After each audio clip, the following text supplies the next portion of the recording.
कार्यक्रम स्थलमा उपस्थित सम्पूर्ण महानुभावहरूमा दुई हात जोडेर नमस्कार भन्न चाहन्छु। आज मिति 2083 साल वैशाख महिनाको 27 गते जनता मावि सिंगार 2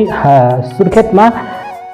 वैशाख महिनाको 25 गतेदेखि आयोजना भएको 3 दिनसम्मको चाहिँ आइसिटी एआई र विज्ञान प्रयोगशालाको प्रयोग सम्बन्धी 3 दिने पेशागत क्षमता विकासका लागि जनता मावि विद्यालयमा कार्यरत शिक्षकज्यूहरू साथै छिमेकी विद्यालयका सम्पूर्ण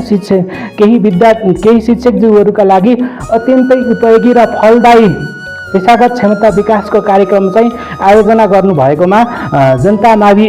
विद्यालयका आदरणीय पर व्यक्तित्व विनोद कुमार यादवज्यूलाई धेरै धेरै धन्यवाद व्यक्त गर्न चाहन्छु। यसैगरी यो 3 दिनसम्मको चाहिँ एकदमै उत्कृष्ट एकदमै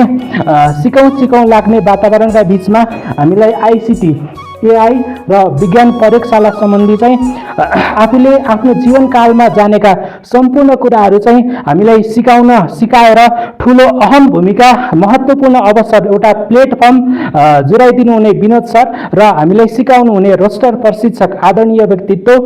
श्री लोकेन्द्र चन्दज्यूलाई म धेरै धेरै धन्यवाद व्यक्त गर्न चाहन्छु। हामीले आइसिटी एआई र विज्ञान प्रयोगशाला सम्बन्धी सुरुको दिन हामीले 25 गते चाहिँ हामीले जुनसुकै एप्लिकेसन चलाउनका लागि जिमेल आइडी क्रिएट गर्नुपर्ने हुन्छ। त्यसपछि प्रीतिलाई युनिकोडमा कसरी लग्ने, युनिकोडलाई प्रीतिमा कसरी लग्ने भन्ने त्यो कुरा सिकाउनु भयो। त्यसपछि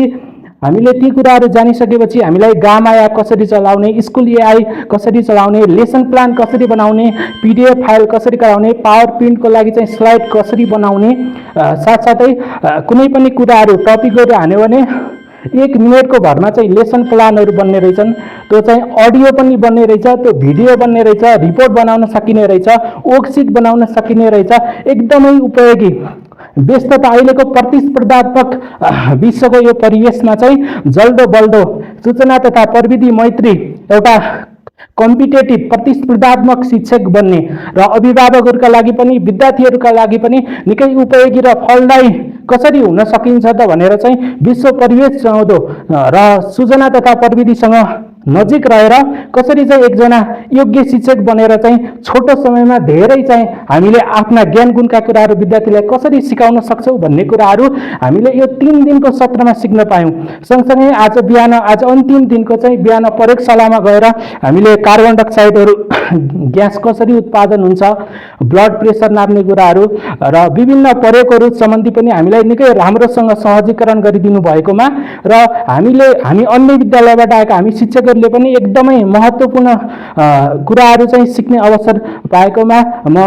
पुनः पनि जनता मावि रानीवास परिवार र आदरणीय व्यक्तित्व हाम्रो रोस्टर प्रशिक्षक लोकेन्द्र चन्द सरलाई धेरै धेरै धन्यवाद व्यक्त गर्दै आगामी दिनहरूमा पनि यस्ता खालका कार्यक्रमहरू आयोजना भइरहन् भन्ने अभिलाषा राख्दै यो कार्यक्रमबाट केही कुराहरू राख्दै बिदा हुन चाहन्छु। धन्यवाद, नमस्कार।